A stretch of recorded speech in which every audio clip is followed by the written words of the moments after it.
ഒന്നാമതായി ടീം കൊമ്പൻസ്. അത് കാണിക്കണം, മറ്റേ കാണിക്കും. Icon Vijesh. Second team kings. Kings. Arun captain.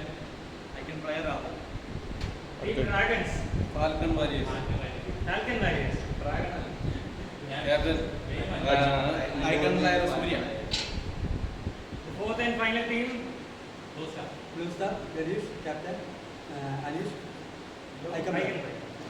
So നമ്മൾ ഓപ്ഷൻ തുടങ്ങാൻ പോവാണ്. അതിന് മുന്നേ നമുക്ക് കുറച്ച് നിയമാവലികളുണ്ട്, അത് ഞാൻ നമുക്ക് ചെറുതായിട്ടൊന്ന് വായിച്ചു തീർക്കാം. അപ്പോൾ ഓപ്ഷൻ തീരുന്നവരെ പരമാവധി ഒരു നിശബ്ദത പാലിക്കാൻ ശ്രമിക്കുക.